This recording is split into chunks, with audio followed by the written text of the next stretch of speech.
வெளியில் வண்ணங்கள் YouTube channel பார்க்குறவே தொடர்ந்து சப்ஸ்கிரைப் செய்துட்டு பாருங்க. எனக்கு ஒரு ஊக்குவிப்பாக இருக்கும். இன்றைய பலகாரம் என்னென்று பார்த்தீங்கன்னா எல்லாருக்கும் தெரியும். இப்போ பயறு விலை, அதிலும் இலங்கையை பொறுத்தவரையில் பயறு சரியான விலை. இந்தியாவில் பரவாயில்லை, இந்தியாவில் கொஞ்சம் விலை குறைவு, இலங்கையில் விலை. அதால் நாங்கள் விரும்பினாலும் பயற்றம் பணியாரம் செய்து சாப்பிட்றதுக்கு கஷ்டம். அதை விட பயிற்றம் பணியாரம் உங்களுக்கு தெரியும். அதாவது திருமணச் சடங்கு, பூப்புனித நீராட்டு சடங்கு, இதாக கொண்டாட்டம்ண்டா, வருடப்பிறப்பு, சரியா தைப்பொங்கல்ண்டா இந்த பயிற்றம் பணியாரம் நிச்சயமாக செய்வாங்க. இது இப்போ என்னென்னு சொன்னால், இது வீட்டில் செய்கிறது குறைஞ்சி போயிட்டுது. இந்த பணியாரம் பயிற்றம் பணியாரம் கொடுப்பதும் குறைந்து போயிட்டுது. இரண்டா ஹோல் வழியை திருமணம் செய்கிறாங்க. அதை விட பார்த்தீங்களேண்டா அந்த இப்போ பயிற்றம் பணியாரம், அரியதரம் எல்லாமே கடையில் வந்துட்டுது. தோய்ப்பான், அந்த தோய்த்தெடுத்துற உணவு, எல்லா உணவு, முறுக்கு எல்லாமே கடைக்கு வந்துட்டு. அதால் நீங்கள் செய்கிறதுக்கு தேவையில்லை, கடையில் வாங்கலாம். ஆனாலும் விரும்பினவர்கள் இந்த பயிற்றம் பணியாரம் எப்படி செய்கிறேன்ற சொல்கிறேன். என்ன பொருட்கள் தேவை என்று பார்த்தீங்கன்னா, பயத்தம்மா ஒரு கப் இருந்து, தேங்காய்ப்பு ஒரு அரை கப், சீனியும் ஒரு அரை கப் எல்லாம் தேவைக்கேற்ப போடுங்க. உப்பு ஒரு சிட்டிகை அளவாக, ஏலம் ஒரு 3-4. எண்ணெய் என்ன செய்யணும், அந்த பைத்தமணியாக பொரிக்கிறது எண்ணெய் வேணும்.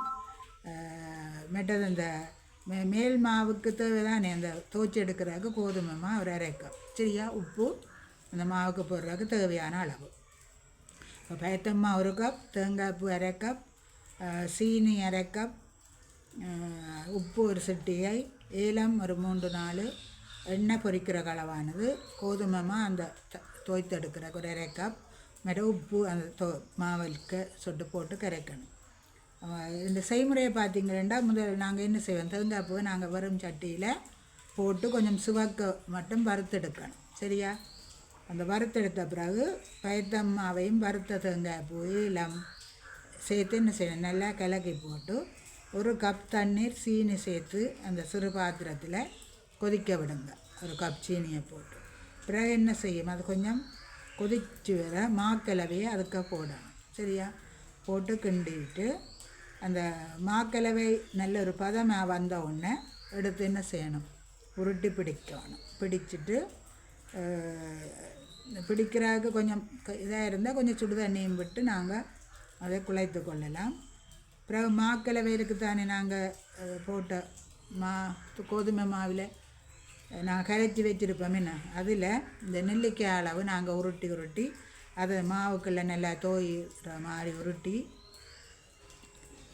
வச்சுட்டு அதை எடுத்து நாங்கள் என்ன மாதிரி இந்த கோதுமை மாவுங்களுக்கு குழைக்க தெரிந்தானே, என்ன மாதிரி பஜ்ஜி மாவுக்கு குழைக்குமா போல் குழைச்சிட்டு அந்த நெல்லிக்காய் உருட்டின அதை வடிவாக துவைச்சி எடுத்துட்டு எண்ணெயை பாத்திரத்தில் விட்டு கொதிக்க வச்சுட்டு நாங்கள் இந்த உருண்டைகளை போட்டெடுத்தால் என்ன ரெடி, சுவையான ஒரு பயிற்றம் பணியாரம் ரெடி, சரியா. அப்போ இது மாலை நேரம் சிற்றுண்டிக்கு பயன்படுத்தலாம், ஒரு ஆரோக்கியமான உணவு.